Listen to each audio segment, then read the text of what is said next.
morning, everyone, and welcome to the Rehab Christian Center Sunday morning virtual experience. I am Dr. Zeb, and it's good to see you this morning, and certainly praying that you are having a phenomenal weekend. It has been a blessed weekend for me, and certainly I'm praying that you have been having a blessed weekend also. It's good to be with you, and y'all forgive me. I was doing yard work yesterday and tearing up some shrubs and trying to reshape some stuff, and stuff was flying everywhere and looked like I've been in a fight. But I'm glad to be here and certainly praying that you have had a tremendous weekend. I want to tell y'all that Pastor ain't been fighting. He just got hit with a nice old branch, flying branch yesterday. But anyway, glad to be here and certainly praying that you have had a phenomenal weekend and that all is well with you. Listen, I've got another very powerful word for you today. It just seems to get better and better every single Sunday, and I'm grateful to share it with you. But before we do that, I want you to go ahead and start notifying people and tell them to get up and hop on the line for our virtual experience this morning. Greensboro was all over the place this weekend, and especially last night, all over the place.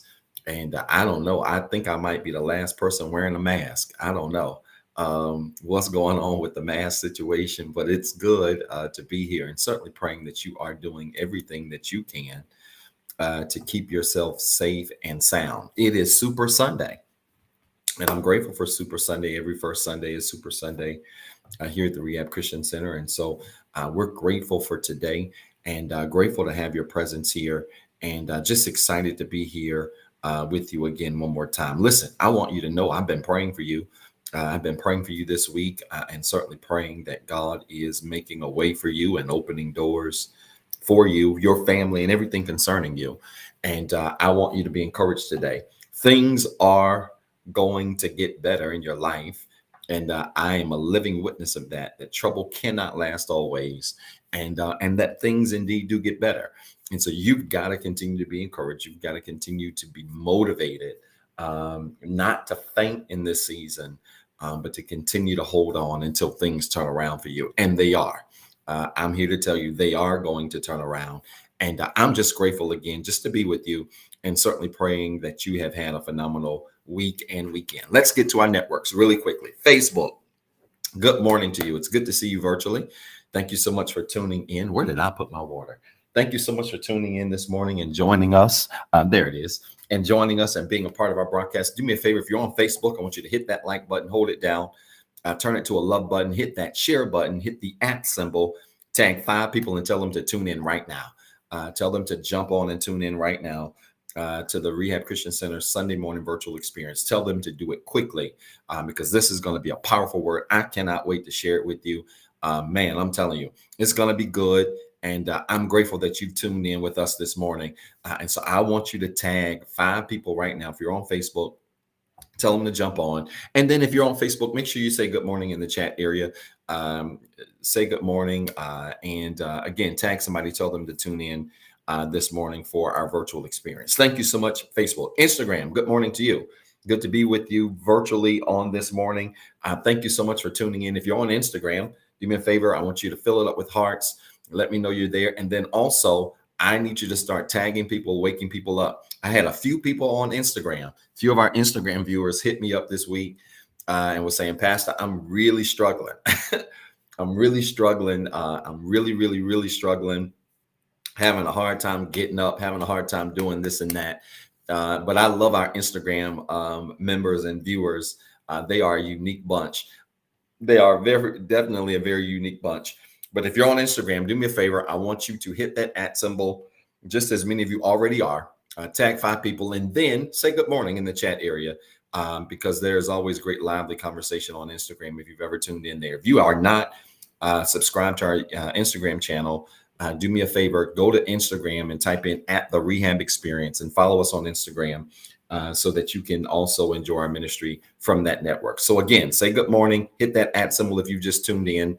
Tag 5 people, tell them to get up and tune in this morning because this is going to be a powerful message again. And we're excited to share it with you. YouTube, Last Network, good morning to you. Those of you that are tuned in via YouTube, it is good to see you virtually. And I'm grateful that you have tuned in via YouTube. And I am just grateful to be here with you. If you're on YouTube and you have not subscribed to our YouTube channel, I want you to hit that subscribe button that you should see right in the lower right-hand corner of the monitor. Hit that subscribe button, hit that bell notification icon so you can be notified every time we go live. And then after you do that, I want you to tag somebody, share that video, hit that little share button. And I want you to send this video to somebody and tell them to tune in. Maybe you are connected to someone who isn't on social media. I want you to hit that share button, share this experience with them so that they can tune in and be a part of this awesome word that's going to come this morning. I tell you, it's going to be powerful. And I really think, I really think that God's going to do something miraculous through this message today. I'm just excited. This is going to be a very powerful word, and I'm grateful to be here with you. All right, listen, I want you to start tagging. I need you to start sharing. We're going to go through the declaration. We're going to keep it moving this morning, and a very long day today, but going to be a good day. And I'm just excited to be here with you, and grateful for your presence tuned in. So again, if you have not said good morning, make sure you say good morning in the chat area. If you have not invited somebody, hit that @ symbol, tag 5 people and tell them to tune in. If you have not done that, then also make sure you hit that share button, share this video, share this broadcast with someone, and tell them to tune in and be a part of this awesome experience today. It looks like Pastor's looking everywhere and all over the place.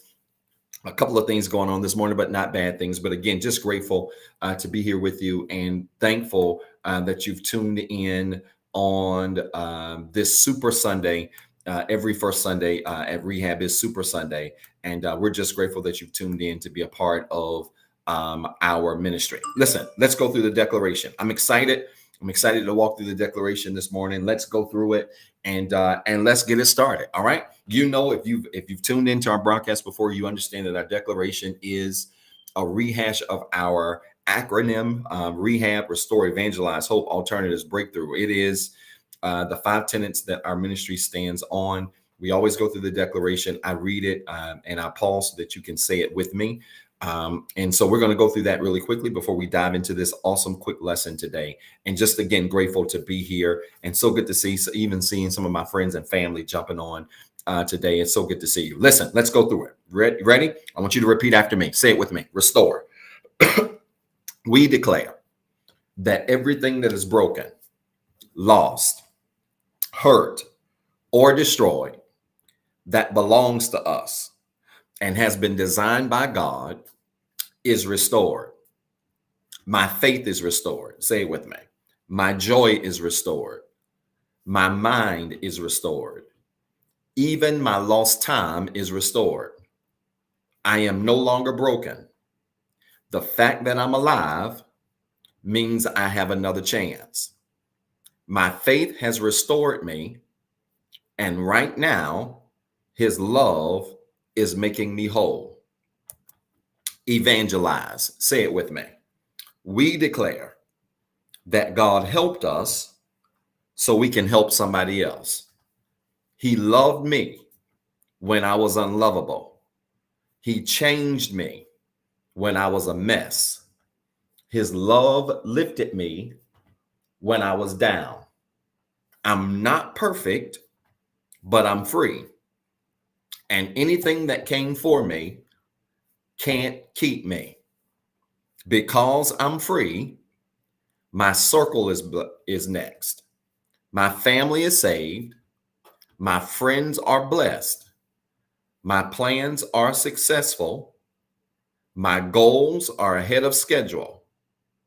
And anything that connected to me is blessed, just like me.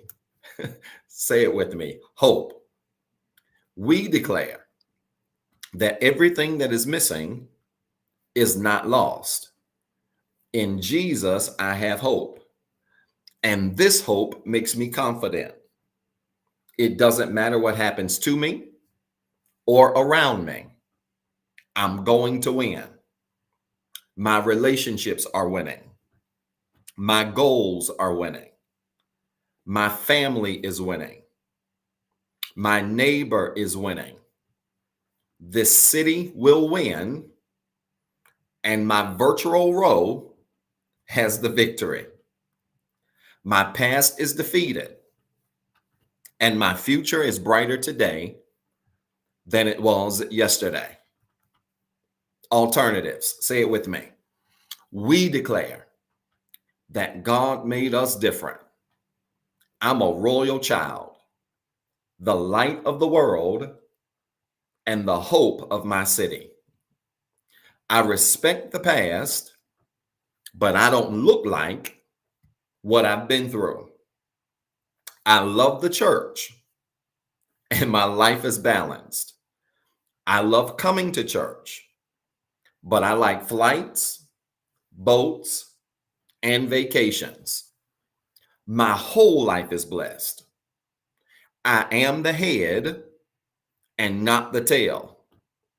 I am above and not beneath. I am a lender, not a borrower. And every place I go belongs to me. Breakthrough. This is the last one. Say it with me.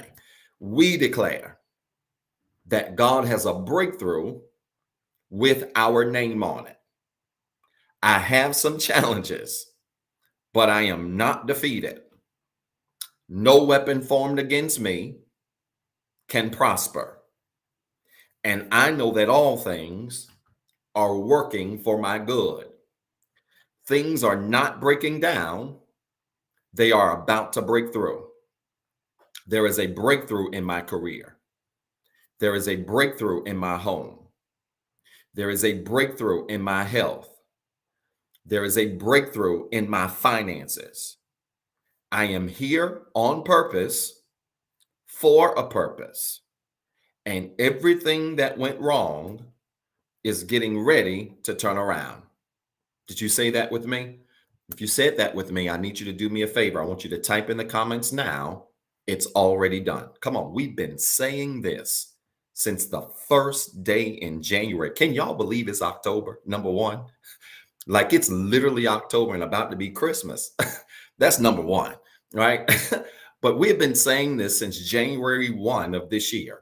It's already done. We've been making this declaration, and I want to challenge you to say that with me now. It's already done. Put it in the comments. It's already done. It's already done.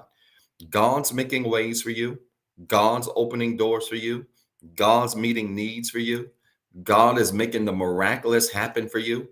And I need you to declare it in every area of your life. It's already done. Already done. Past tense, which means he's already done it. Now you've got to operate in faith. You've got to walk in faith and believe that everything concerning your life, that God already has it under control. Type it in the comments quickly. Come on. It's already done. It's already done. This is Super Sunday. I feel super amazing. And I'm here to tell you that it's already done. Everything you need God to do for you, everything you need God to work out for you, everything you need God to fix for you, everything you need God to plan for you, everything you need God to make happen for you, it's already done. I need you to believe it. I need you to walk in it. And I need you to understand that God's making some things work for you. He's working some things out for you. And I want you to hold on to that. Listen, it's Super Sunday. Let's get ready to get into the word. I want you to go ahead and put the subject on the screen. Today, we are talking from the subject, you didn't lose, you learned. You didn't lose, you learned. This is going to be a powerful word, and I'm excited to share it with you today. Come on, I want you to put it in the comments now. You didn't lose, you learned. You didn't lose. You did not lose. You learned. I probably should have said did not instead of didn't and using the contraction. You didn't lose. You learned. I want you to type it in the comments really quickly. Let's see it on the screen. I want everybody that can see this broadcast later on and watch the replay, see your comments. You know how we get down at Rehab. I'd like for you to share your notes in the comments so that you can stay connected to what's being taught. But so that also somebody can read the comments and be able to follow along if they're driving, if they're working, whatever they're doing. Listen, I don't know if you've done this or not. You need to go to our YouTube channel. If you have not been on our YouTube channel, you can see a collage of all of our messages on YouTube. And if you're anything like me, when you're working out during the week or just working, sometimes I'm in my office and I've got my headphones on and I'm working and I'm just listening to just different motivational things or sometimes music. And sometimes I'll go back and watch a few clips just to get a word myself. And so if you have not done that, go back to our YouTube channel and you can pull up all of those messages, archived messages, and we promise you it'll be a blessing to you. All right. I want you to put it on the comments now. You didn't lose, you learned. That's what we're going to deal with today. And we're going to be coming from 2 Corinthians chapter 12. I should have gave you this. 2 Corinthians chapter 12, verse 6 through 10. That's 2 Corinthians chapter 12, verse 6 through 10. I'm in the New Living Translation. Again, 2 Corinthians chapter 12, verses 6 through 10 in the New Living Translation is where we will be. The subject again, you didn't lose, you learned. This is going to be a powerful message, and I'm just excited to teach it today, and I'm grateful that you are here with us. So let's look at this. 2 Corinthians chapter 12, verse 6, New Living Translation. I'm going to read 6 through 10, and then I'm going to give you some things and walk right back through those verses so that we can make it make sense for you on today. All right. 2 Corinthians chapter 12, verse 6 through 10, the New Living Translation is where we are on this Super Sunday. And just listen, man, I'm so excited to be here with you. And I hope you're excited to be here as well. Look at this. Verse number 6. If I wanted to boast, I would be no fool in doing so, because I would be telling the truth, but I won't do it. I'm going to make all of this make sense here in just a second. So bear with me. All right. But I won't do it because I don't want anyone to give me credit beyond what they can see in my life or hear in my message. Look at verse number 7. Even though I have received such wonderful revelations from God, so to keep me from becoming proud, I was given a thorn in my flesh, a messenger from Satan to torment me and keep me from becoming proud. All right. Verse number 8. 3 different times I begged the Lord to take it away. Look at verse number 9. Each time he said, my grace is all you need. My power works best in weakness. So now I am glad to boast about my weaknesses so that the power of Christ can work through me. Verse number 10, look at this. That's why I take pleasure in my weaknesses and in the insults, hardships, persecutions, and troubles that I suffer for Christ. For when I am weak, then I am strong. This is going to be good. All right. Now, this is the first note I want you to record this morning. I want you to record this now. This is the first thing I want you to record. All right. First thing I want you to record is this. One of the greatest challenges of being a winner is accepting how to lose. One of the greatest challenges in being a winner is accepting how to lose. I'm going to make this make sense. This is going to be another powerful message. I'm excited. One of the greatest challenges of being a winner is accepting how to lose. Now, I'm going to be honest with you. I tell my team this at work all the time. I've told people at rehab this all the time. I don't like losing. Pastor does not like losing. I hate losing. Can't stand losing. But the reality is everybody doesn't win, and you won't win in everything. You know, some things you're going to win in and some things you're going to lose in. It's one of the challenges that I have with this generation. My son is in sports and my daughter is in gymnastics. And, even this whole, I have conversations with them, this whole idea that everybody gets a trophy because you participated is garbage. And the reason it's garbage is because we have inherently taught even our children that if you participate, then you're a winner. And participation does not necessarily equate winning. There has to be a winner and there has to be a loser, right? And I grew up in a time, like many of you did, where you didn't just get a trophy for showing up. You didn't get a trophy because you came on the field. The only people that got a trophy were the people who won, and everybody else got a hand clap and a Capri Sun, right? That was it. Like, you didn't get recognized just for participation. There were winners and there were losers. And what that taught you to understand is that in life, there are some situations you will win in, there are some situations you will lose in. And so if you are like me and you enjoy winning and you are a winner and you don't settle for anything less than winning, then you understand that one of your greatest challenges is accepting the fact that some days you don't win. Some days you are not in first place. Some days you're not going to get the plaque. Some days, some things that you're going to try won't work out well, right? Some things that you're going to go and pursue won't work out for you, and that's okay, right? But you appreciate winning when you learn how to accept the reality of losing. Let me tell you something. Sometimes God has to take you. Here's another bullet point I want you to record. I'm going to throw a lot out at you today in this next 45 minutes. Sometimes God has to take you through a season of losing so that you can appreciate your wins. I'm going to say it again. Sometimes God has to take you through a season of losing so that you can appreciate your wins. And some of you will never appreciate what it means to be on top because you ain't spent enough time on the bottom. Some of you will never appreciate what it means to be on top because you ain't spent enough time on the bottom. And I really believe that God strategically sometimes puts us on the bottom just so that we can appreciate what it feels like to be on top, right? So don't run from situations where you don't feel like don't run from those situations where you don't feel like you're winning just because it's uncomfortable to be losing. I'm here to tell you, people don't like to lose because they don't like the embarrassment that comes with losing. Sometimes it's a matter of a pride when it comes to losing. But listen to me. If you are going to win in any area of your life, you've got to endure a season called losing. That's in anything. That's in business. That's in your family. That's in your relationships. That's in your educational pursuits.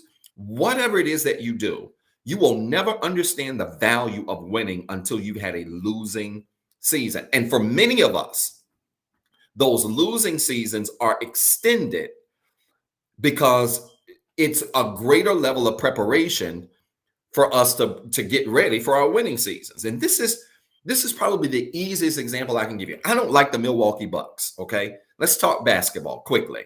I don't like the Milwaukee Bucks. Not that I have anything personal against the Milwaukee Bucks, just not my favorite team. I'm an LA Lakers fan, right? So I don't like the Bucks. But I remember when they won the championship a few months ago, and I think the last time they had won a championship was in the 70s, I believe. I think it was the 60s or the 70s. So they went through a 20, 30 plus odd year, 40 plus year drought, no championships. And over those years had to build themselves from being a losing franchise, having won a championship and going through these years of being a losing franchise to eventually building up their roster and not only winning the championship, but beating some really good teams, right? They beat the Brooklyn Nets, who's got KD and all of these heavy stars. I mean, they beat a lot of really good teams. But think about the long losing season they had to go through, right? And I want to say this to all of you, and I hope this encourages you today the way it encouraged me when I was really studying this and preparing for this. Some of you are going to have some of the greatest wins that you have ever experienced in your life because you have gone through incredibly long droughts of losing. I'm going to say this again. Your droughts of losing have been incredibly long, and you've been frustrated because you've been starving for a win. You've been starving to be on top. You've been starving for things to come together. But you have gone through years and months, these long droughts of losing. And I'm here to tell you, you are going to experience one of the greatest wins of your life, because I've discovered, watch this, that the longer the drought, the greater the victory. I need you to put that in the comments now. The longer the drought. I don't know who E.A. Cross is, but E.A. Cross on Instagram was preaching. She said, "It's my time," and I'm with you. That's where I'm going. She in my notes this morning. The longer the drought, the greater the victory. I want you to type it in the comments now. The longer the drought, the greater the victory. Some of you are going to be surprised at how well, not only how well things come together, but how big things come together, because you have gone through this long season of losing. And I ain't talking to everybody. I'm talking to those of you that had that every time I turn around, it's one thing after another kind of testimony, right? You know what that is?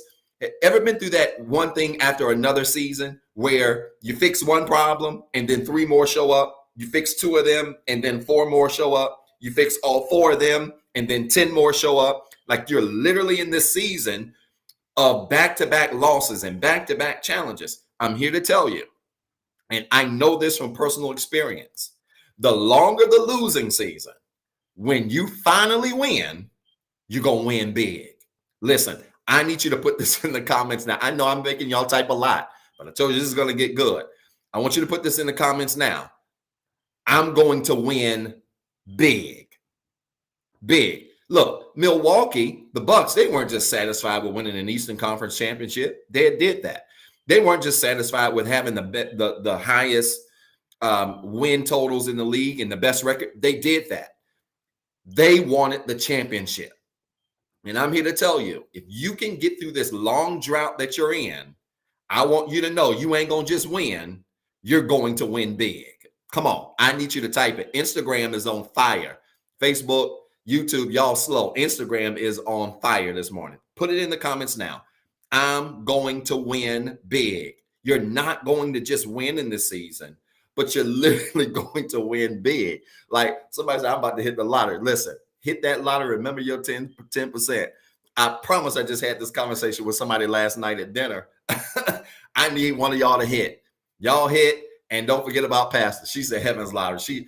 She being all, what's the word? Political. Y'all know Pastor. Pastor just raw. He don't care. All right. But listen, I want you to know it spiritually, naturally, financially, in your career. You're going to hit the lottery. You're going to hit it big. And it is because you have gone through a long drought in your life. You've gone through a long season in your life where things were not going well. And I'm here to tell you, the longer the drought, the bigger the win.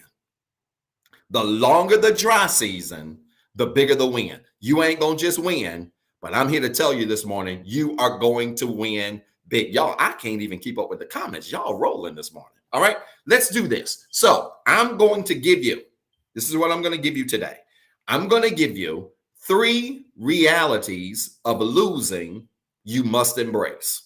All right. 3 realities of losing you must embrace. All right. If you're going to win big, there are 3 realities of losing you got to embrace, right? Because you can't get the big win until you embrace certain tenets that come with losing. Everybody wants to win, but you've got to embrace these 3 things that come with losing.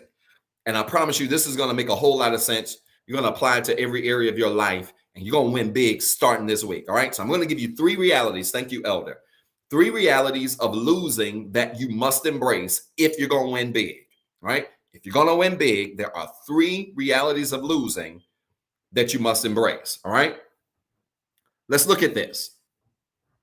Reality number 1. Now, in verse 5, and we didn't read verse 5. Today we read 2 Corinthians chapter 12, verse 6 through 10. But in verse 5, right, the verse before verse number 6, Paul talks about who he is, what he survived, what he's gone through, and these weaknesses and all of these challenges that he had that gave him the right to be able to brag, right? So he talked about all these challenges he had. He talked about all of these things he overcame. He talked about all of these things that were up against him. He talked about all of these losing seasons he had.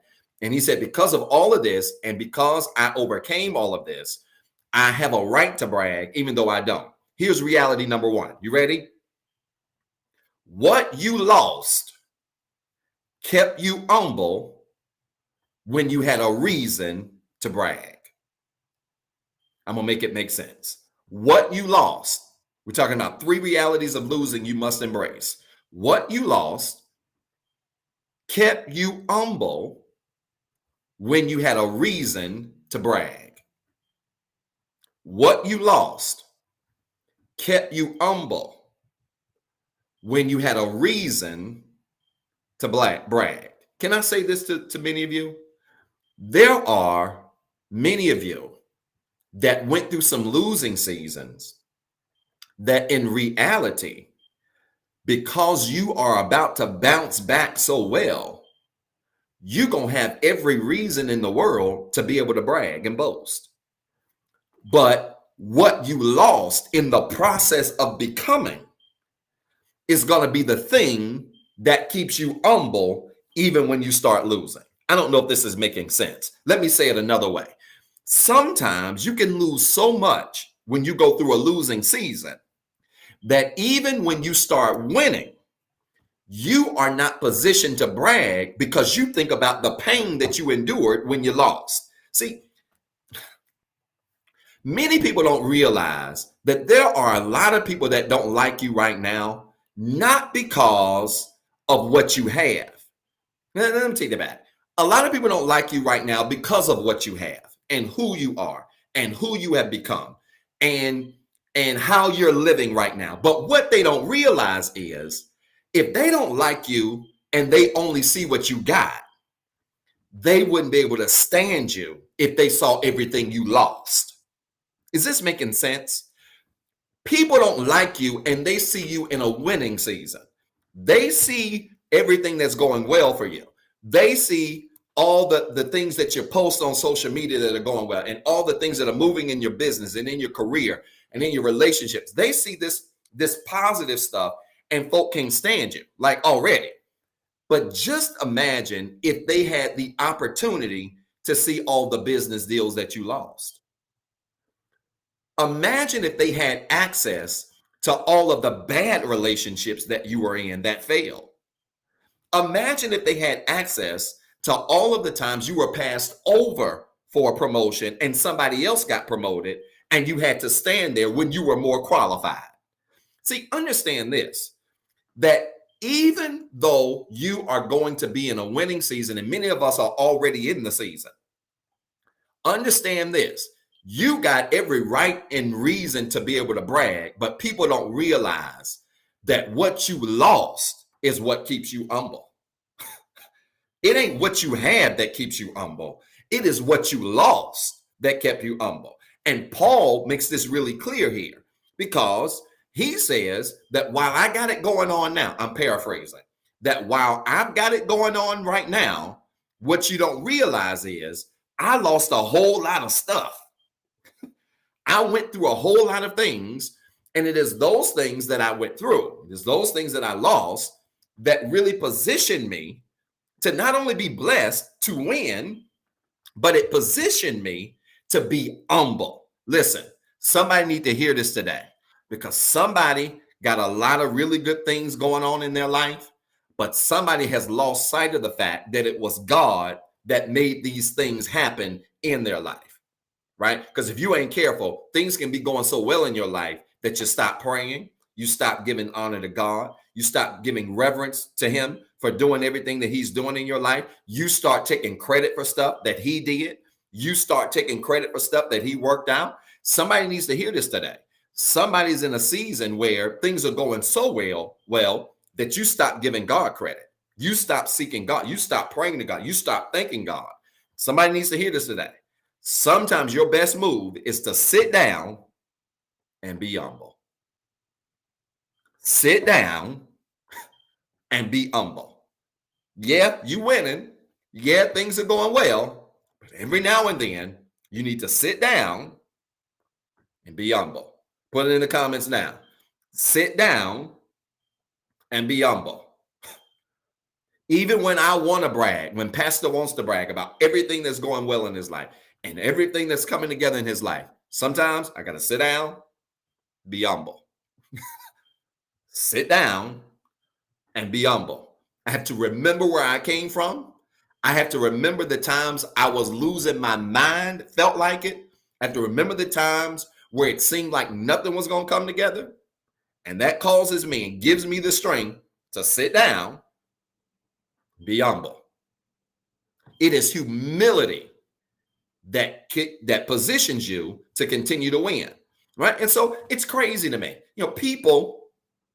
There are a lot of people that are hating on your life, hating on where your life is, hating on where your life is going, hating on what the things that God is doing in your life, but they don't even understand your testimony. Like if they ever had a glimpse of your testimony and the things that you've lost, things that you've experienced in your life, they would realize that what keeps you humble ain't the stuff that ain't the car that you're driving. What keeps you humble is not the house you're living in. That's nice and that's all great. What keeps you humble is all of the losses you endured and everything that you went through in your life just to get to the wins that you're in right now. And so understand this. We are humble because we have a testimony. This is powerful. I want you to record this. We are humble because we have a testimony. We are humble because we have a testimony, and we keep our testimony in the forefront of our minds. When you keep your testimony in the forefront of your minds, i.e., when you keep what you've been through in the forefront of your mind, it keeps you humble. You don't get a big head when you get blessed. You don't get a big head when you get the G-Wagon. You don't get a big head when you fly in first class, because you remember the days you could barely afford to buy a coach ticket. Now, y'all not going to talk to me here. Now, when I sit in first class, I don't sit up there with my stunners on, because I got stunners. I don't sit up there with my stunners on and my nice suit and all of this stuff, looking folk up and down. You ever walked on a plane? This has to be so random, but y'all know I can't help it. You ever walked on a plane, and when you walk on and everybody's sitting in first class, you can tell who been in first class before and who ain't? Because people who ain't never been in first class be doing the most when they in first class. Are y'all listening to me? If you ever gone on a plane, you can eat, and you fly a lot, and I do, you can easily point out who's been in first class and who ain't. Because people who ain't never been in first class be doing the most. I mean, the most. You looking at them, you don't mean to be looking at them like that, but you got to look at them to get on the plane, and they looking at you up and down, or they all lean back, or they're just doing extra stuff. Listen, you've been in first class before, and you used to be in the first class. That don't impress you. Your blessings don't really impress you. I know what it's like to not be able to afford a coach ticket. I know what it's like to need to catch a flight and literally be putting together scraps just to get a fly anywhere deal on Southwest. One of them $49 joints where you barely getting on the seat. You the last people they call on, and you hoping you got a good seat somewhere. I know what that's like. I've been there. I've done that, right? And so when pastor's sitting in first class, pastor ain't looking at folk crazy when they get on the plane. In fact, I don't even like looking at them, because I don't. Somebody, oh, here we go calling out airline. Let me tell you, I can start calling out airline. AirTran is one. I'm gonna tell you one I can't stand. I'm gonna get in trouble. My mouth always. JetBlue is hideous. In Jesus' name, hideous. I have had some horrible experiences on JetBlue, and I promise you, God, I ain't gonna say I'll never fly JetBlue, but Lord knows it is the last on my list when it comes to flying. Anyway, when I'm sitting in first class, I don't look people up and down. Why? Because I know what it's like to barely be able to afford a flight. I have no problems with Delta. I like Delta. Delta does the job for me. American sometimes, but Delta really does the job for me. But I've never had any issues or looking people any kind of way, because I know what it's like to be without. Like Paul, I know what it's like to be without. I know what it's like to not be able to afford a plane ticket. I know what it's like to not have a car, right? People get new cars. I was sharing this with a mentee this week who is about to make a nice purchase. And I said to him, make sure that you remember the days where you caught the bus. Because number one, you're going to take care of that nice car you about to buy much better when you remember the days you was catching bus tickets. Are y'all listening to me? You're going to take care, you're going to appreciate this car that you're about to buy so much better when you remember the days where you were having to borrow bus ticket fare from your mama. Are y'all listening to me?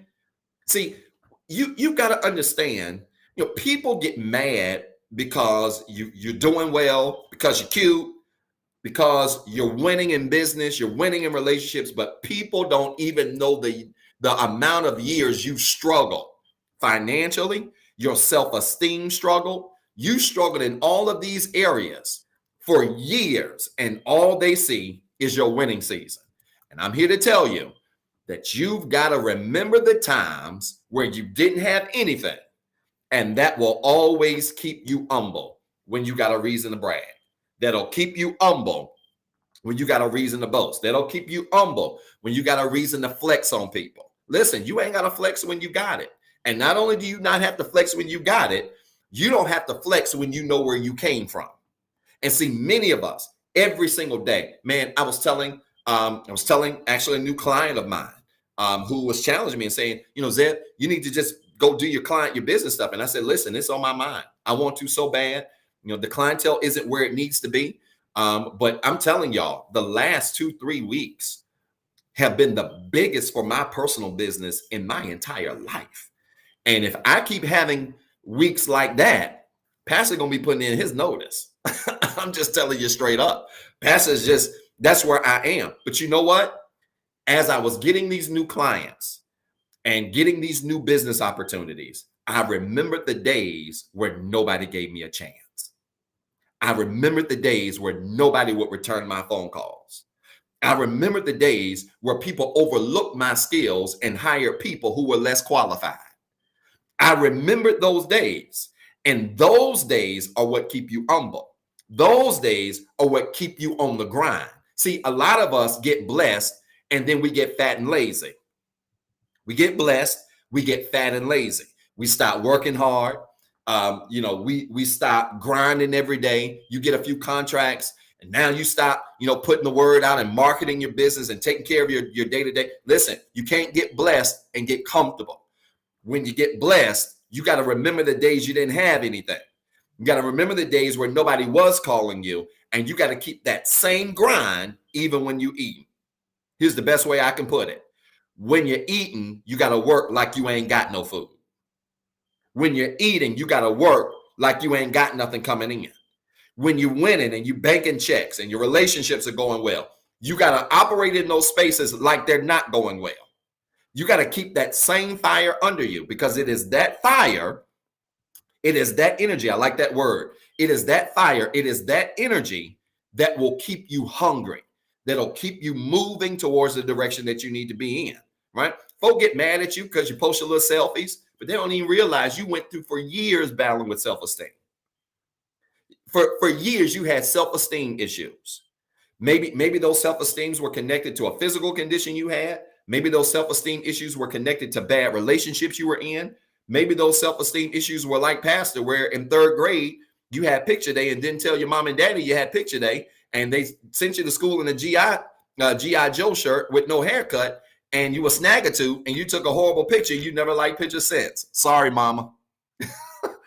Mama fusses at me to this day about that 3rd grade picture that I got, and I'm going to show y'all one day. I wish I had my photo album here, had my kids. I would get them to go get it. That picture scarred me for life. I ain't liked pictures since then. So when you see Pastor posting more pictures, you don't even realize Pastor went years battling with self-esteem because he just didn't like pictures.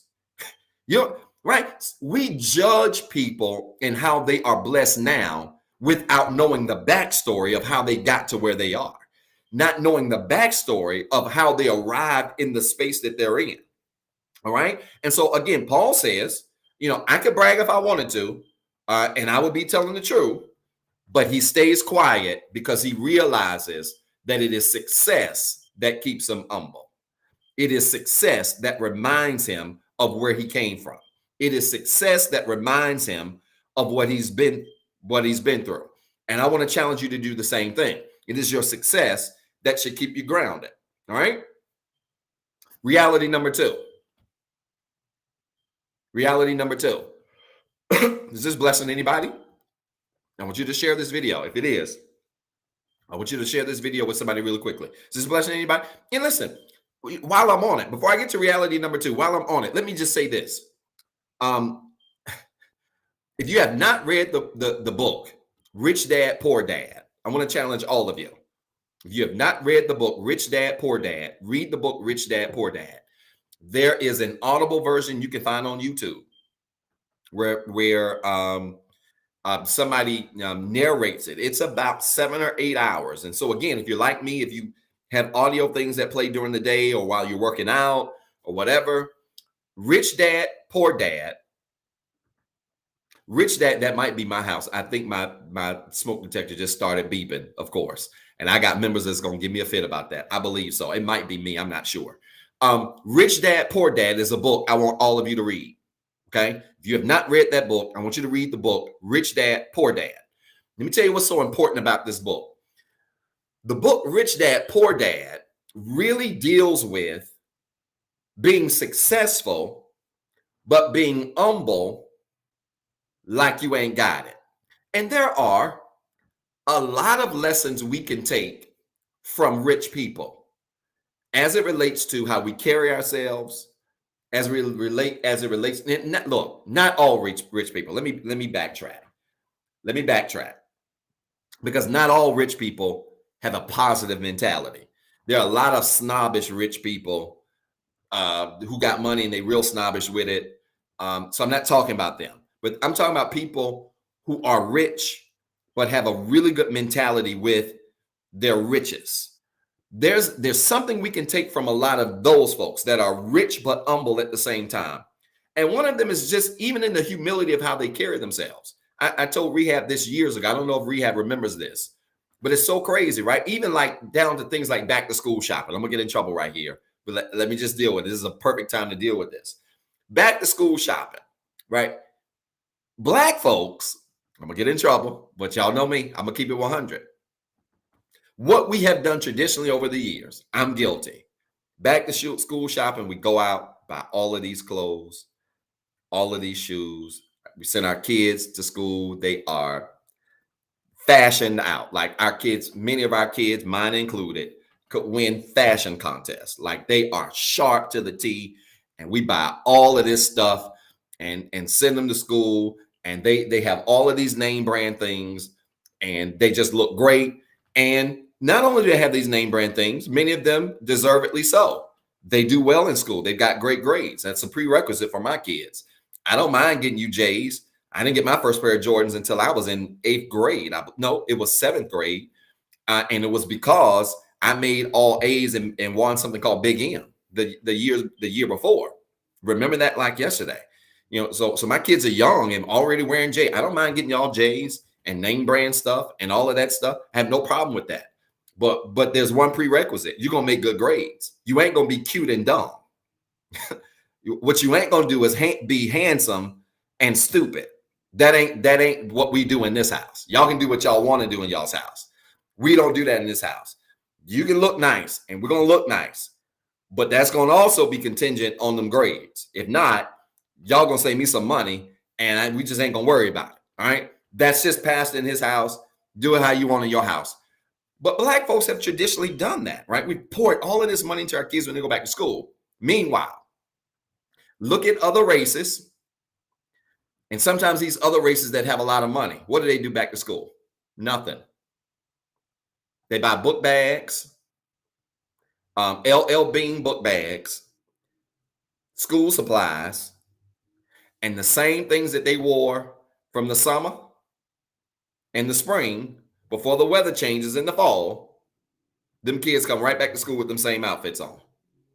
Now, I realize that there's some folks in our culture that do the same thing. This is more than just a cultural issue, but here's the greater point. The greater point is there are some lessons in humility we can take from people who got money. Yeah, what y'all know about LL Bean? Some of y'all don't even know what LL Bean is. There's some lessons we can take from people who have money, but are also humble enough to remember where they came from and not just spending and splurging on unnecessary things. So again, right, they paying for private school and we buying clothes. Sis is on here preaching. I need you to be on here every week. She is on here preaching big time. They paying for private school and tutors.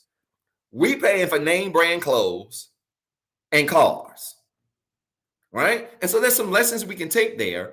And again, Paul makes this clear in that he wanted to remain humble even when he had a reason to brag. All right, reality 2. Look at this, verse number 7. I'm in 2 Corinthians chapter 12. Y'all excuse Pastor for going on a tangent. 2 Corinthians chapter 12, verse number 7.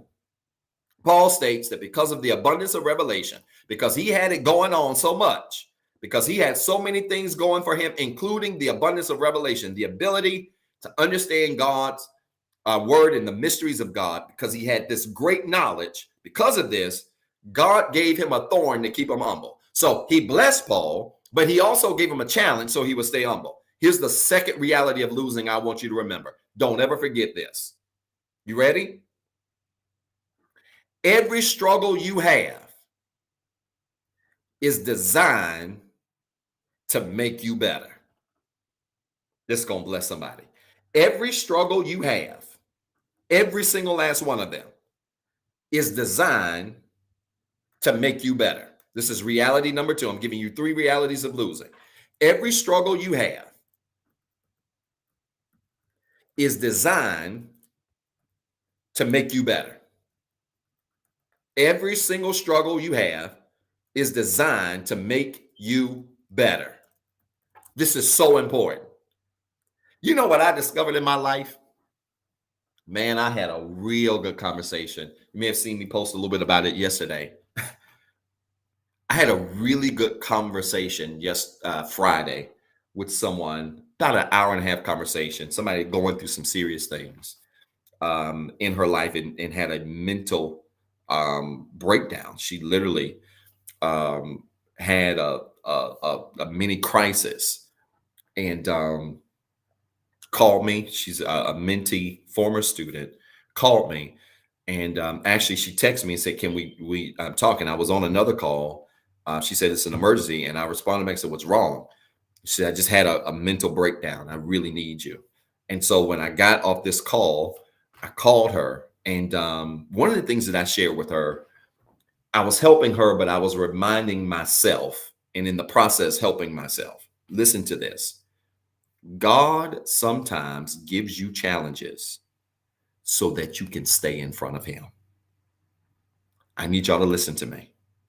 Sometimes it is the very challenges that God has given you, that he has given to you in order to keep you in front of him. This is important. Many of the challenges you have right now in your life, some of those challenges are mental. Some of those challenges are emotional. Some of those challenges are in your health. Some of those challenges are in your finances.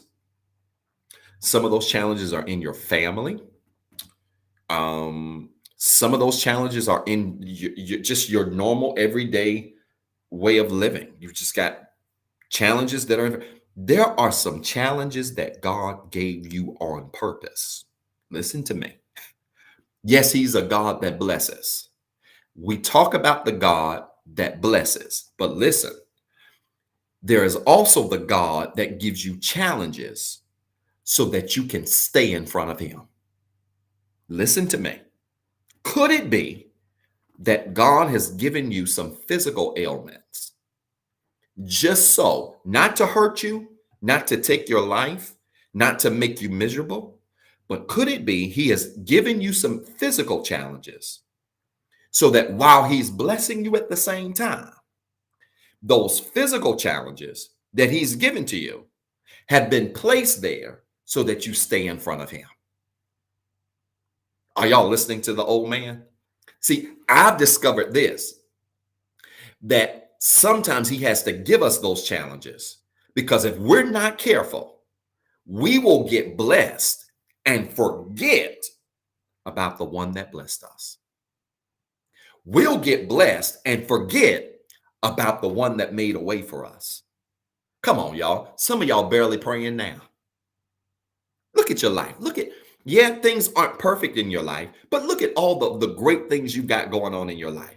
Look at all of the great things that are coming together in your life. Look at all of the great things that are happening for you personally in your life. Look at all of these things. And ask yourself, you barely praying now.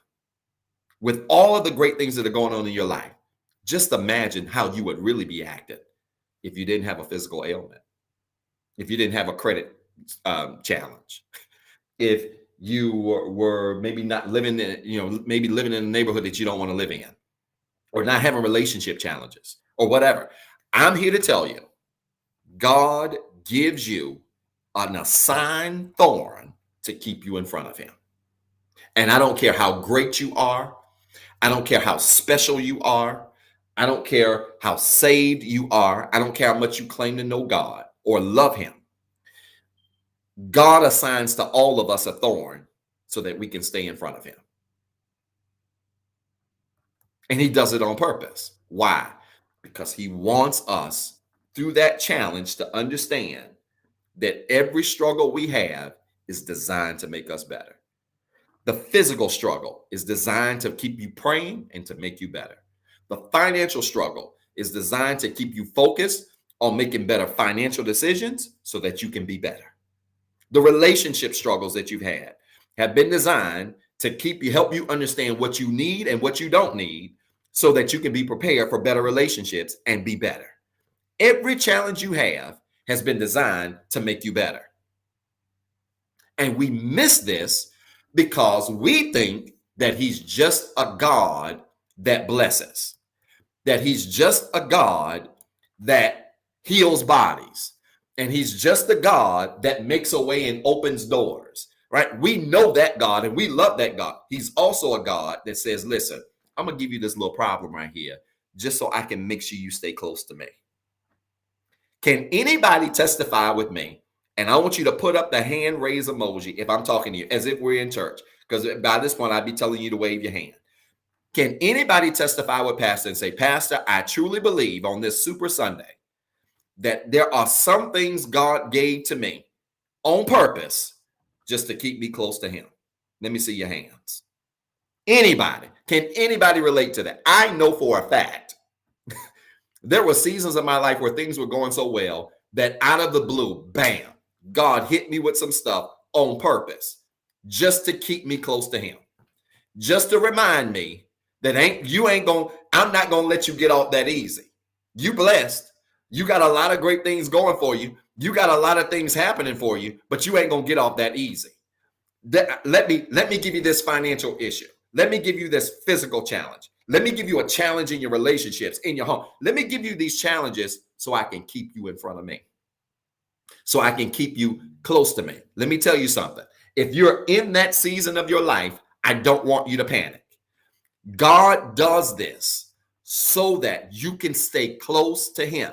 All of us have a thorn, but what you've got to do is you got to stop complaining about your thorn, and you got to start recognizing that the thorn is intentionally placed there to make you better.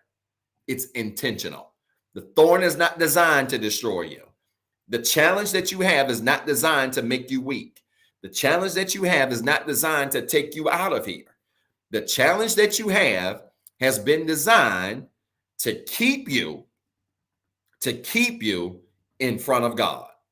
And I'm here to tell you, the greater, watch this, the greater and the more God wants to do in your life, the greater the impact God wants to have on your life, the greater the impact that God wants to do through your life, watch this, the bigger the thorn. Oh, listen to me. The greater the impact God wants to use your life to have, the greater the thorn. The greater the thorn. The greater the impact God's going to have on your life, the greater the thorn. I get this question a lot. I have people that reach out that want to be a mentee, that want me to coach them, that want me to, to train them, to develop them. Listen, let me tell you something. I tell these people all the time, sis is preaching on this thing. She said, anoint and call something. Everywhere I'm going, she's there. I tell people all the time that want to link up. People be wanting to link up. Pastor, I want you to be my mentor. Pastor, I want to be this. I want you to help me with this. I want you to teach me that. Listen, let me tell you something. I can teach you all of that stuff, but let me tell you something. It costs something to have a life that has an impact. I know most of y'all love me. I know most of y'all like me, but let me tell you something. If you had a glimpse of some of the thorns in my life, it would shock you. Are y'all listening to me? If you could see some of my thorns, it would shock you. And the reason why it would shock you is because you don't even realize that all of this teaching y'all get and all of this, people be here, Pastor, you can really break it down, Pastor. You can really break it down to where I can understand it, Pastor, and I can apply it. And Pastor, when you teach, you really break it down and it makes sense so clear and it's easy to understand. Thank you for the compliments. I appreciate all of that. I don't take that lightly, but let me tell you something. That stuff ain't free. That stuff is not without a cost. That stuff is not a call without cost. Y'all get to experience that and you're able to apply it to your life and your life is better for it. But me having that gift, understand this, that having gifts and having impact, being anointed, being what the word anointing means is simply set apart. That's it. Being anointed or set apart to be able to do something special, whether it's teaching or running a business or whatever you do, being anointed or set apart to do whatever you do comes with a price. And it comes with major thorns. And I'm here to tell you, people want your gifts, but few people want your thorns. I need you to record that right now. Everybody wants gifts, but few people want thorns. Few people want the things that are going to keep you praying, that's going to keep your gift sharp. Because this is what I discovered. Shouting is great. Falling out in church is great. We're going to get back to getting in church and all this. That stuff is all wonderful. But let me tell you something. None of that stuff sharpens your gift. No. Running around the church and falling out does not sharpen your gift. You want to know what sharpens your gift? What sharpens your gift is the thorn.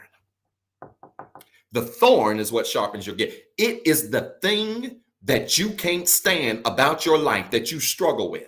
It's the habit that you have that you can't break that actually takes your gift and sharpens it.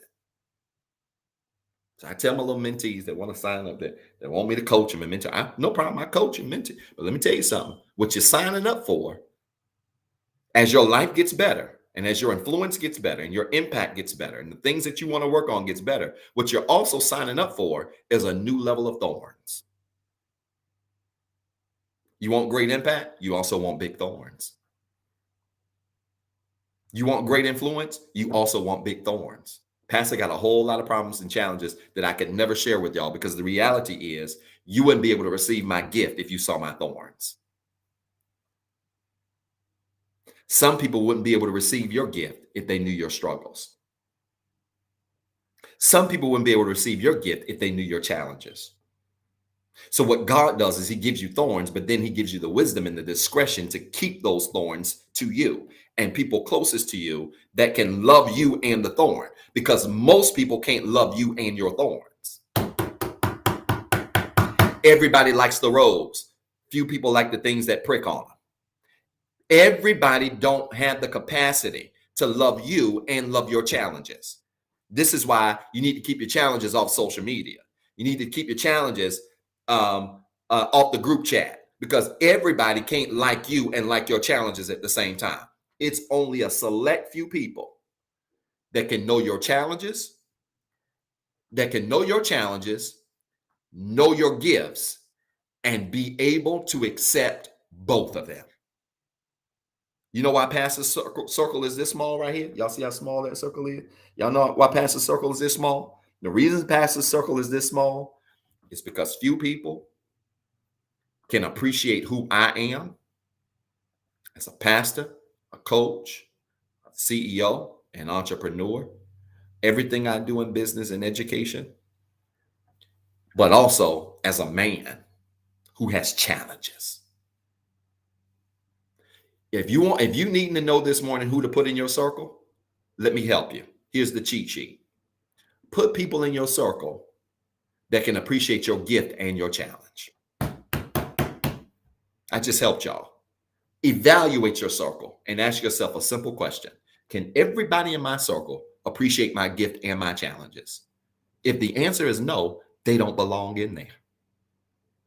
Your circle, the people that are closest to you, only belongs to the people who can see your challenges and can see your gifts and appreciate both. Watch this. Who don't see your challenges and minimize your gift because they know your challenge. Or only see your gifts and then just get shocked or floored by your challenges because you're so gifted. No. The people who belong in your circle are the people who can see your gifts and your influence, and the things you do great, things that make you who you are, that are connected to your purpose, but also know you got an attitude issue.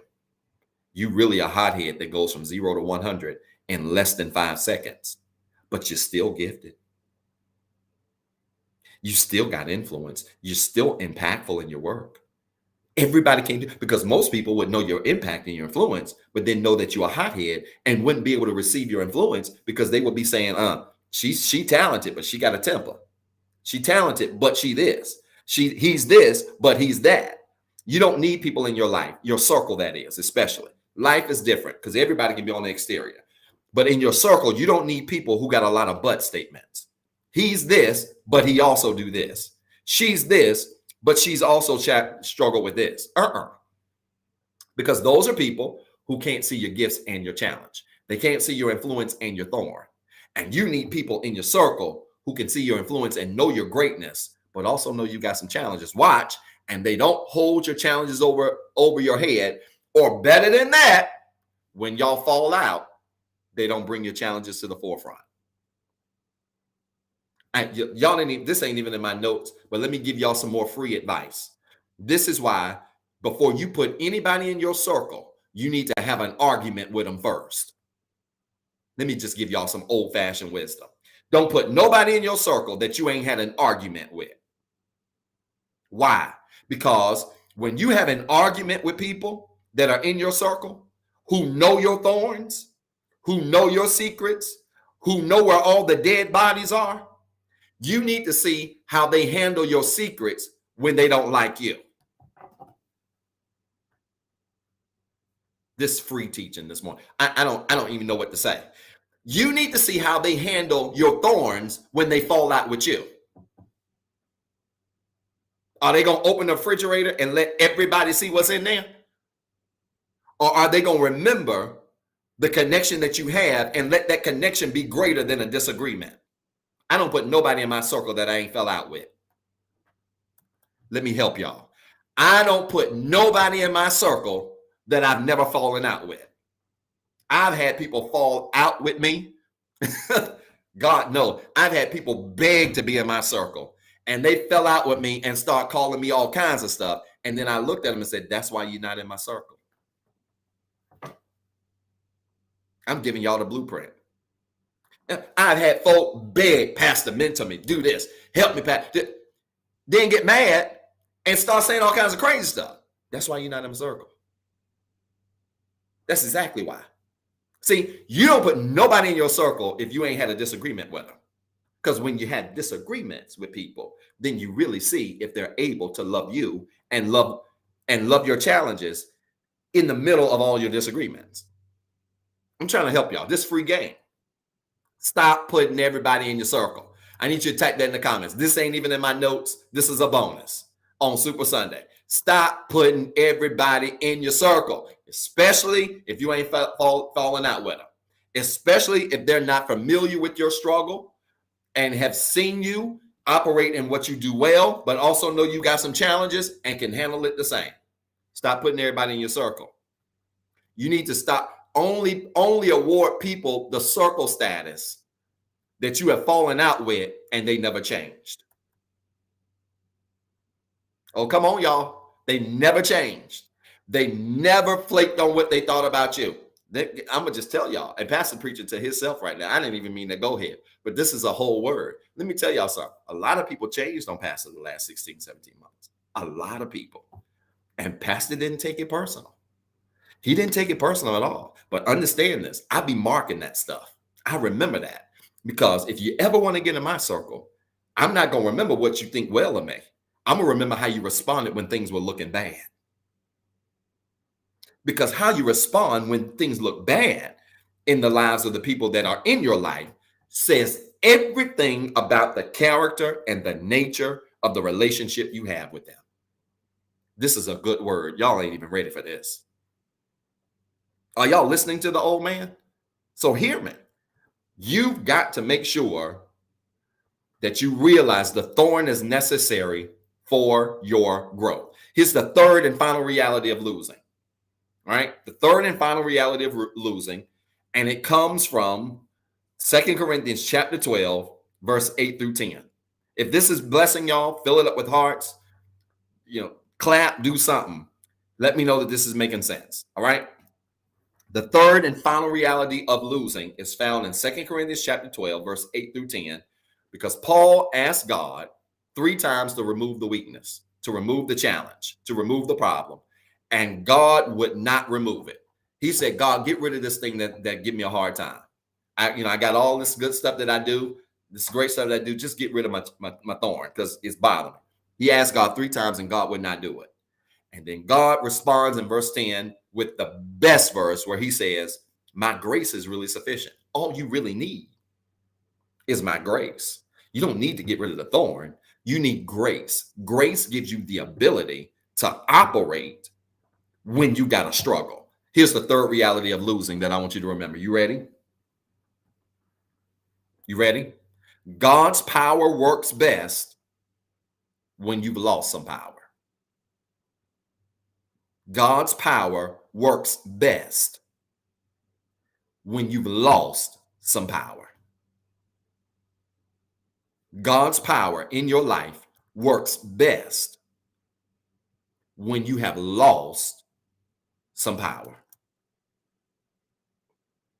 God's power in your life works best when you have lost some power. Pastor, what are you getting at? What I'm saying to you is the reason why God wouldn't move Paul's thorn is because he recognized that having a thorn would reduce some of Paul's power, but grace would balance it out. The thorn reduces your ability, but grace balances it out. Is this making sense to anybody?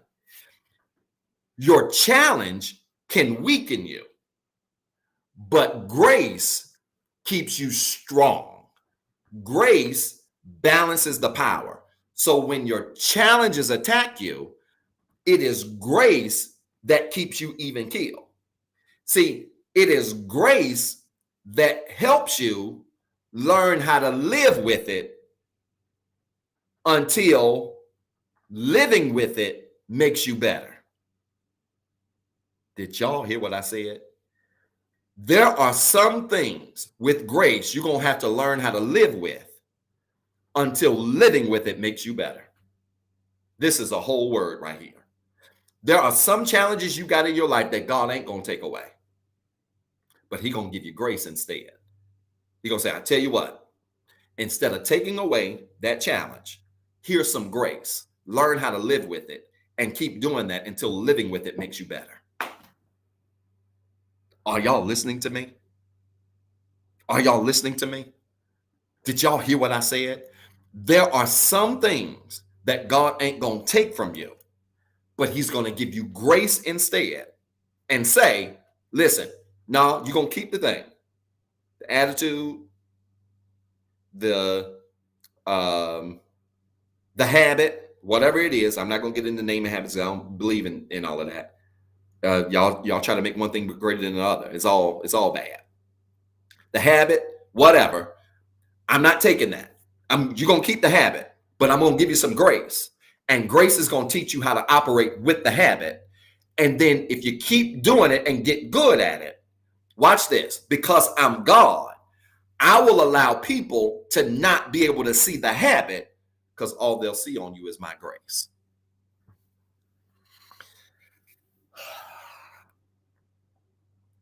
This thing is getting good to me. Listen to me. I know from personal experience, you can have challenges, but have so much grace from God that people don't even have a clue of what your challenges are because God's grace is so heavy on your life. And when God's grace is heavy on your life, you can have a whole lot of challenges and people can't even see the challenges because all they see is his grace. Some of you are walking in a season. Get ready for this. I got a word for you. Are you ready? This word is for all of you that's got challenges right now that are bigger than what you can solve. This ain't for everybody. I got a prophetic word for you.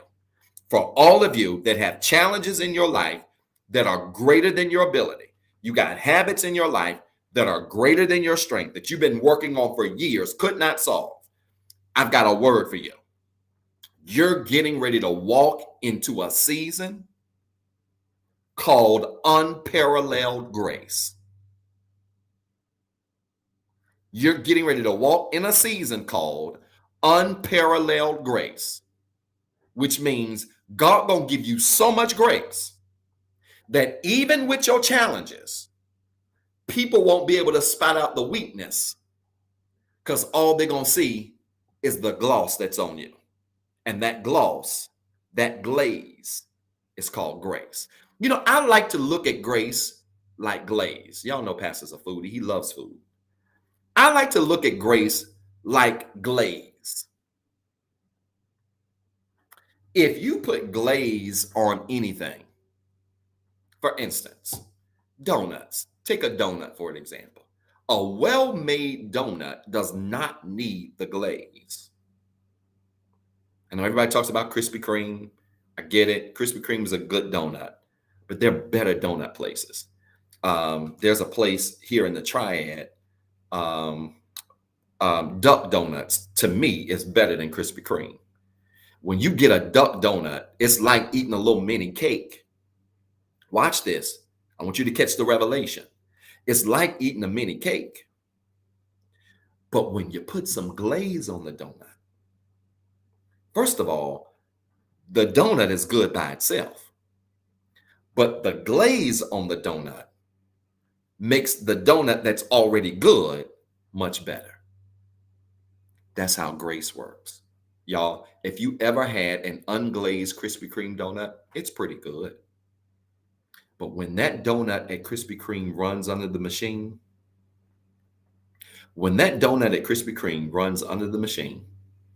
and that glaze is just pouring down, guess what? Nick said, Lord, please remove the need for a donut today. Too late, because Pastor gonna probably get off and go get him one on his cheat weekend. When that donut runs under that glaze, that's how grace operates in your life. God's given you gifts. He's given you influence, but he's also giving you challenges. And because of those challenges, you can be a little tart, like an unglazed donut. Tastes like a little bit of cake, but you ain't all the way there. But when God runs you under the glaze machine, it is the glaze, it is grace that serves as the glaze that makes you better. And some of you are about to walk in a season called unparalleled glaze, where literally you're going to be winning so much with your challenges, with the losses you've experienced, with the thorns that you have. You're going to be winning so much that God says, listen, I ain't going to take the challenges. You're in a better season. You're in a better season than what you were last year. Your relationships are better than what they were before. Your money is stronger than what it's been in past years. That's all wonderful. But I'm not going to take the challenges. Here's what I'm going to do. I'm going to run you under a glaze machine called grace. And I'm going to put some grace on you. And when I put this grace on you, you're going to learn how to live with your challenges and keep living with them until your challenges make you better. That's what grace does. This is why I don't destroy people because they got habits. Let me help some of you deep, saved, sanctified, holier than thou folks who want to destroy everybody who come to church. I can't stand Instagram. Michelle, I'm going to get you for that. Michelle talking about some sprinkle some bacon on me, Lord. I can't. She is the church comedian. This girl is crazy. I'm gonna get you for that because you done made me lose my whole train of thought. This is why I can't get with you raggedy, holier than thou church folks who don't want to let people have their challenges. I can't get with you. I can't mess with you. I can't flow with you.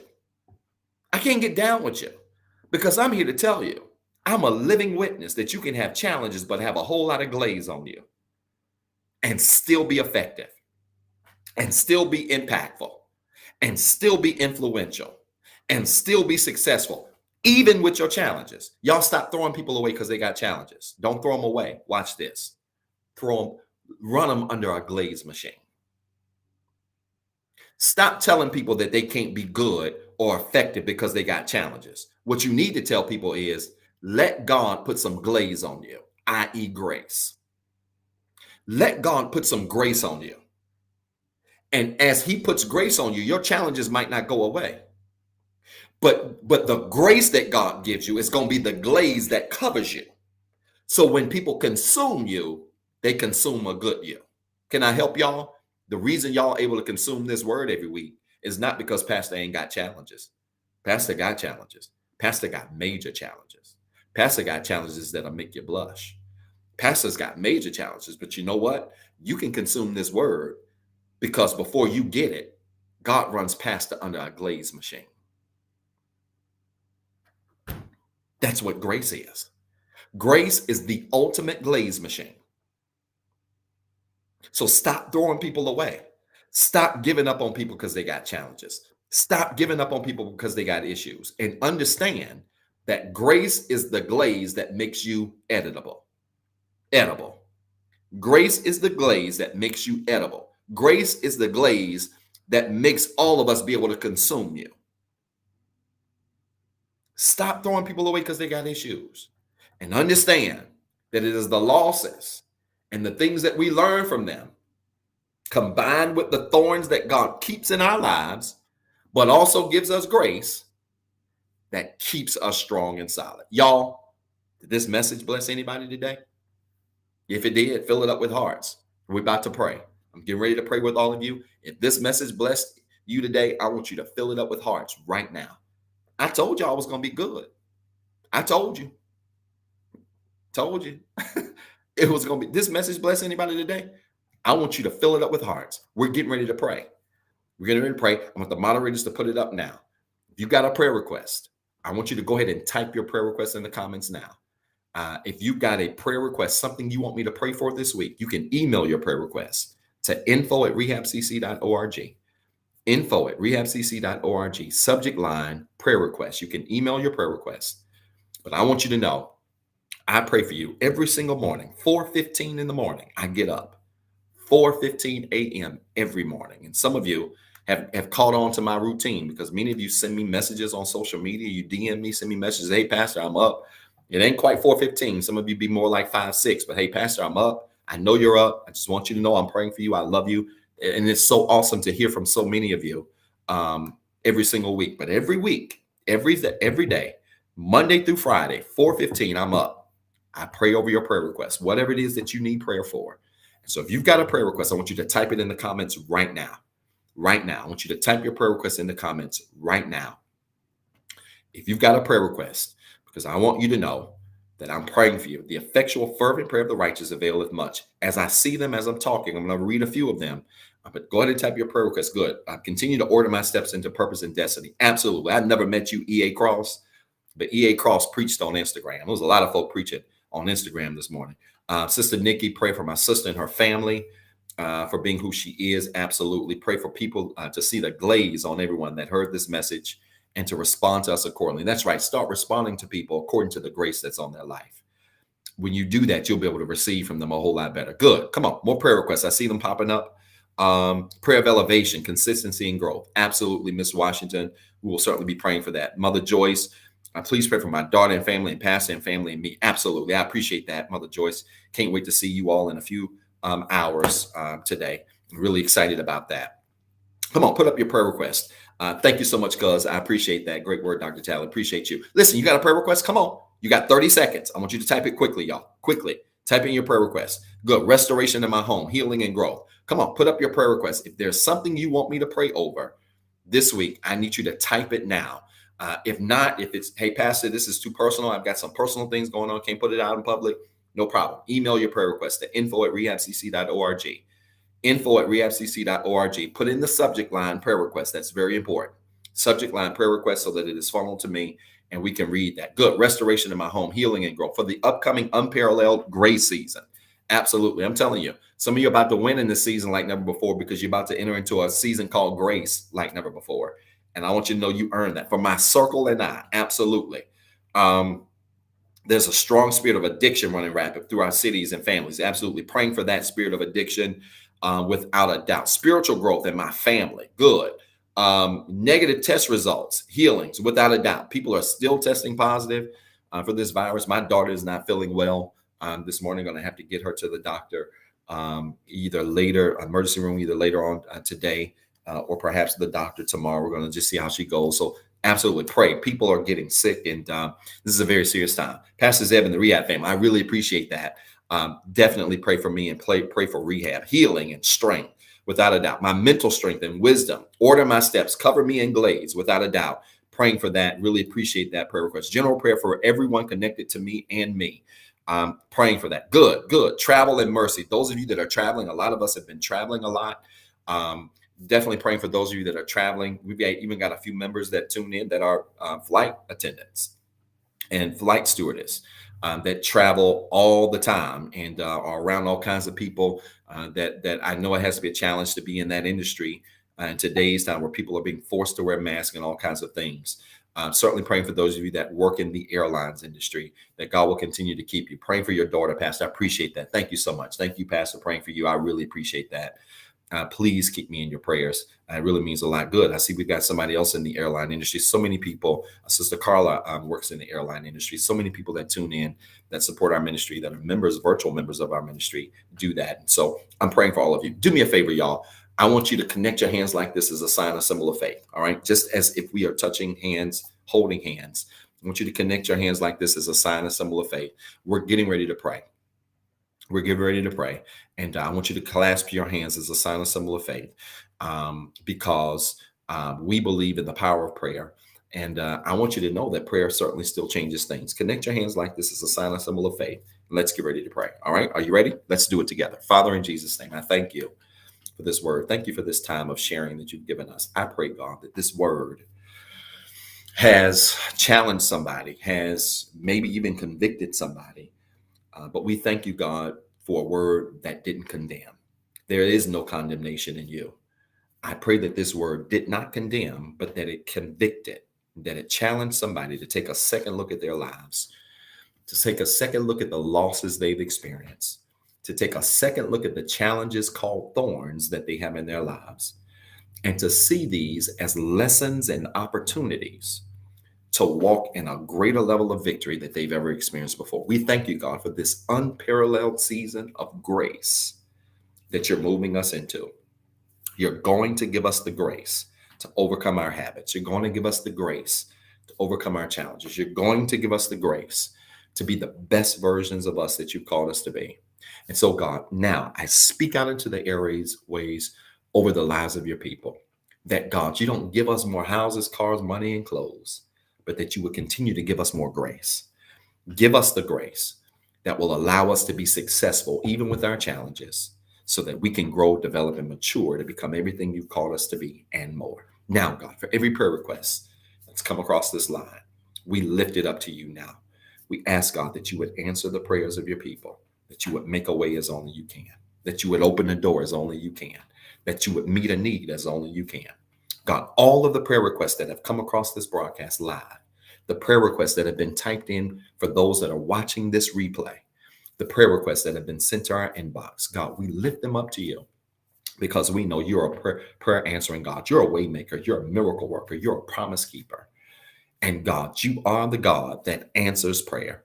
And so, God, I pray that you would make this week a week of unparalleled victory, a week of unparalleled grace, that as we go through our day-to-day activities, as we go through our day-to-day things, that God, you will not allow us to be consumed by our challenges, that you will not allow us to be consumed by the things that are against us, but that you would cause us to remember that it is your grace that is sufficient. It is your grace that will lead us to the greatest level of victory in our lives. We thank you, God, for victory in spite of challenge. And I speak it now over these airways for those that are watching live, those that are watching the replay, that not only will your people win, they will win in spite of themselves. They will win in spite of their challenges. They will win in spite of the things that they're going through. God, if you would do these things for me, I would certainly continue to give your name glory, honor, and praise. We count them done in Jesus' name. Amen. Do me a favor. I want you to type in the comments right now. It is so. Do it quickly. It is so. It is so. Do it quickly. It is so. It is so. I want you to type in the comments right now. It is so. It is so. I'm telling you, every time you say amen, the word amen translates as it is so. That's all it means. The word amen simply means it is so. And I want you to know that even with your challenges, God's still going to give you victory. Yeah, you got some problems. You got some habits. You got some things you're facing. You got some things you're dealing with. But God's going to still give you victory in spite of that. He's going to put some glaze on your life. He's going to put that glaze that we call grace over your life. And you're going to have victory even with your challenges, even with your struggles. You're going to win big in this season, even with the things that you're up against, even with the things that are going on in your life. And I want you to hold on to it. Listen, y'all, while you're typing it is so, if anybody wants to be saved, before I get off this broadcast, if anybody wants to be saved, if anybody wants to dedicate their life to Christ, I want to open up this opportunity right now for you to do so. The Bible says this in Romans chapter 10, verse 9. It says that if we confess with our mouths and believe with our hearts, Jesus Christ is who he is, and I'm paraphrasing, has done what he's done for us, we are saved. Romans 10 and 9 is a reminder that being saved is not about being perfect. Being saved is about being honest with God and saying, look, God, I got a whole lot of problems, not just a whole lot of money, but I got a whole lot of problems. I got a whole lot of issues. I got a whole lot of things I'm dealing with. But I also recognize that you're the God that can save me even with that stuff. That's the God we serve. And so I want to challenge you. If you want to be saved, I want you to stop what you're doing. If you're at brunch, I want you to put down the bacon. If you're on the beach, I want you to sit up in the chair. If you're driving, I want you to pull over because I want you to repeat this prayer of faith with me. And I'm here to tell you that if you repeat this prayer in faith and really believe it, God's going to save you right where you are. All right. You want to be saved? I want you to connect with me and say this prayer right now. Say it with me. I'm a sinner. I'm not perfect. I've made some mistakes. I have some flaws and I have some failures. But I do believe that Jesus Christ was born of a virgin, lived on this earth just like I'm living. He suffered, bled, and died on the cross. But 3 days later, rose again for my sins. Because he lives, I can live, and I am saved. My friends, if you prayed that prayer of faith with me, I want to welcome you to the royal family of Jesus Christ. You have made the most incredible decision of your entire life. And that is that with everything you got going on in your life, you decided to give your life back to Christ. I want to welcome you to the largest family that exists, and that's the royal family of Jesus Christ. Thank you for making that decision. Now, this is what I need you to do. Go find you a church home somewhere. Churches are starting to open back up. More churches are starting to open back up. Go find you a church home somewhere. If it's face to face, if it's virtual, or if it's another format, more to come soon. I want you to find you a church home somewhere, find that pastor, and dedicate your time, talent, and treasure to that ministry. Why? Because now you need to be around other believers so that you can continue to grow in your faith. Right? It's so important that you continue to grow every day, little by little. Growth is not something that happens just sporadically overnight. It is a process.